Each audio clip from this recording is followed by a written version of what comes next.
We have amazing parents in this chamber. We have members who care deeply about their children, who are becoming parents as we speak. And so I know that for those of us in this chamber, the situations we talk about when it comes to the young people impacted by this bill, I have no doubt that in your families, those situations don't happen, because there is dialogue, there's communication, there's healthy relationships within our families. And so I just want to honor that and thank everyone for this really important dialogue and for the courage of debate, because the issue is sensitive, it's personal, and I'm very grateful I get to have it alongside all of you. Now, many folks know, before I served you in the Florida legislature, I worked at Planned Parenthood. And my Planned Parenthood story, like that of many American women, like many of your loved ones, was as a patient. So I grew up in Orlando. I'm a working class girl. My family did not have a lot of money, but we had a whole lot of love. And I went to Orange County Public Schools, navigating the chaos of puberty like anyone else. But in my situation, my family took a complete turn because my mom was diagnosed with cancer when I was about 10 years old, and I was one of her main caregivers during that time, and she would pass away when I was 13 years old. And she passed away at a point where my period had not started yet, and I had had no opportunity to talk to her about dating, healthy relationships, consent, none of that. I had no access to a trusted parent to talk to about that.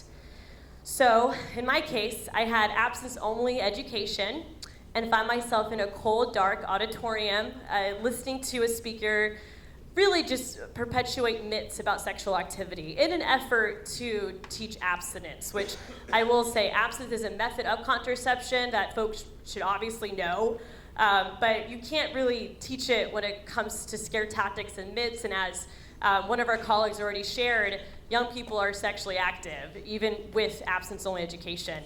And I know in my case, I felt really embarrassed in that room. I felt misinformed. And I left angry, wanting to learn more. And I turned to the internet, and I will say that Googling sex does not really give you the best results.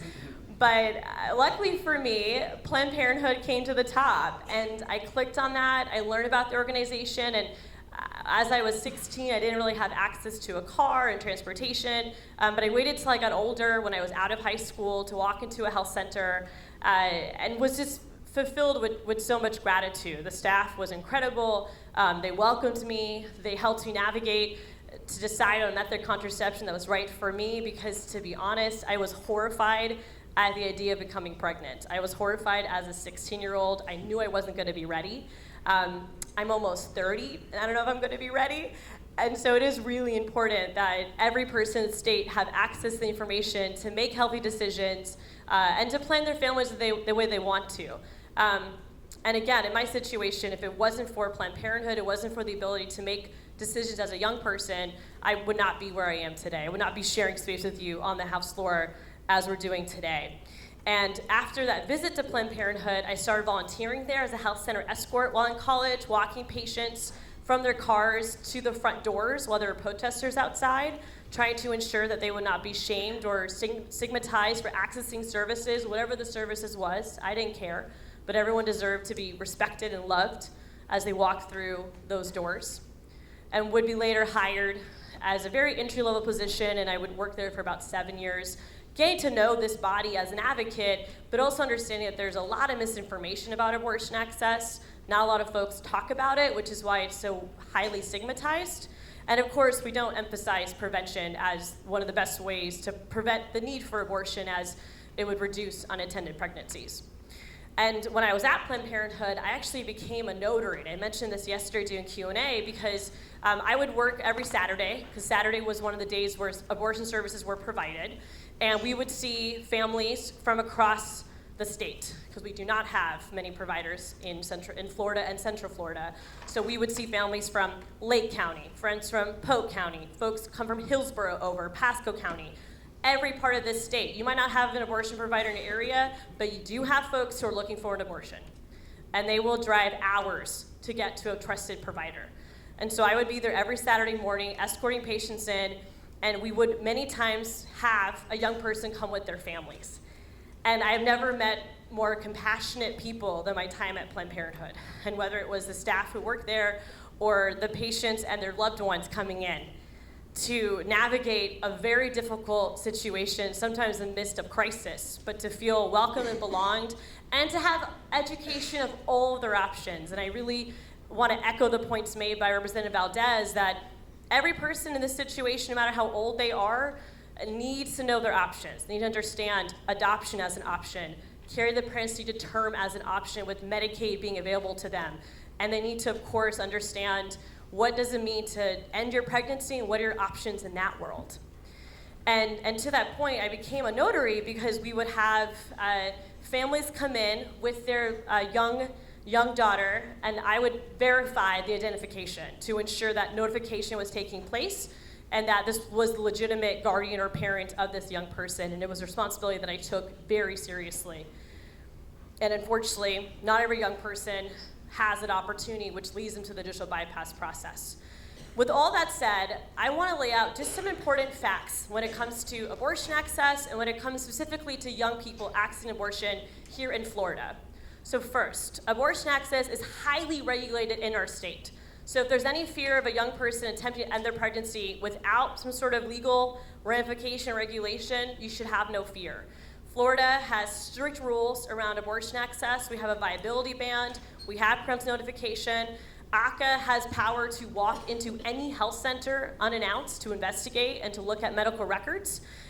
There's an ultrasound requirement as well. There are specific pamphlets that must be handed to a patient when deciding to end their pregnancy that the state of Florida creates. So again, it's highly regulated, and for those who oppose abortion access and for those who support it, you should find comfort in knowing that it's a highly regulated procedure and process. 2, abortion access, when legally accessible, is incredibly safe. Abortion in the United States is one of the safest procedures with the fewest complications, and that's according to some of the best medical journals out there. But I will say that researchers found that 90% of abortion services are in the first 12 weeks of pregnancy. Complications are rare, but if you go later into pregnancy, complications will increase in the likeliness. Again, very, very rare. Only 1% of those seeking an abortion will do so later in their pregnancy, following 20 weeks, and that's often due to really rare and tragic circumstances. And I'm talking about folks who want to become parents, but for some reason they cannot. Their life is at risk.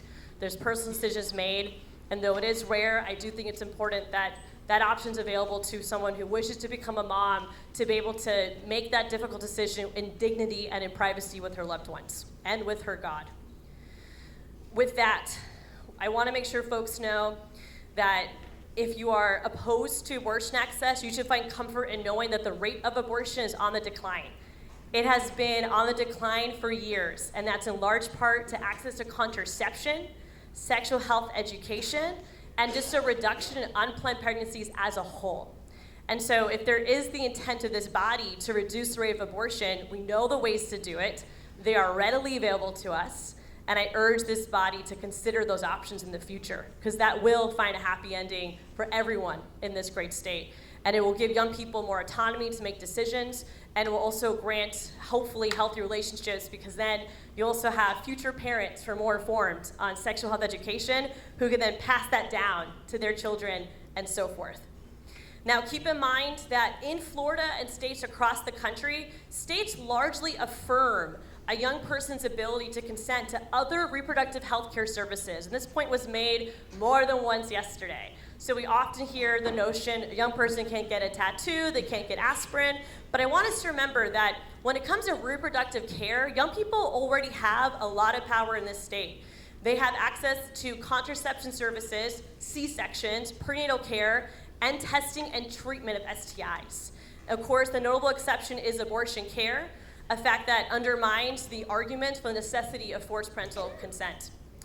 The leading healthcare professional organizations, American Medical Association, the American Academy of Pediatrics, and others, oppose the type of bill we're debating today because, from their perspective as medical experts, it poses a danger to minors and particularly at-risk youth.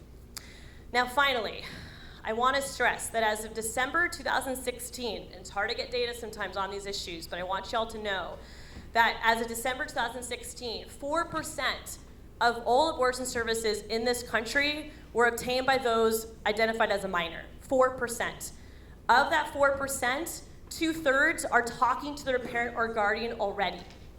The third that are not is often due to fear of being kicked out of their home, fear of punishment, fear of abuse. They might not have a parent to talk to, like in my situation.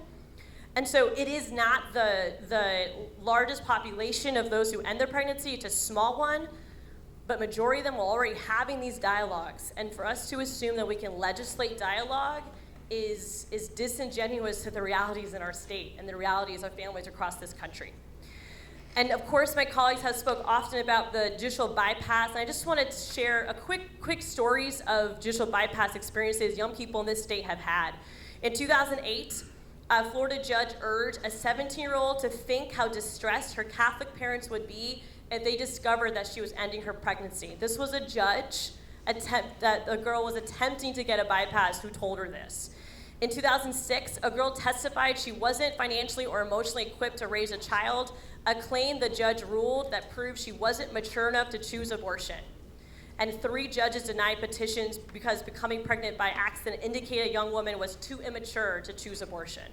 And so sending them to a judge is not a guarantee that they'll be able to make this personal medical decision, knowing that judges across the state are unaware of this process, carry their own political or personal perspectives, and as we noted yesterday as well, even the clerk of courts are uninformed, ill-prepared to handle situations when young people call them.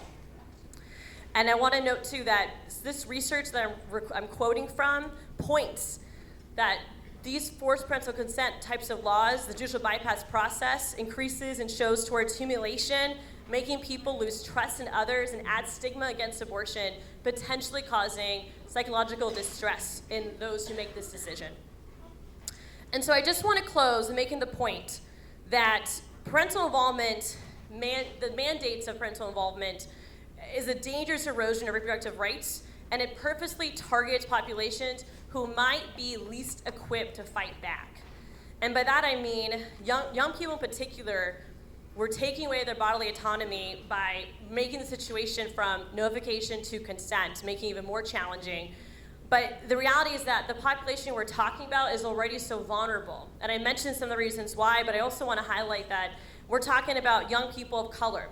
We're talking about those who are more likely to experience an unattended pregnancy, which could be more low income.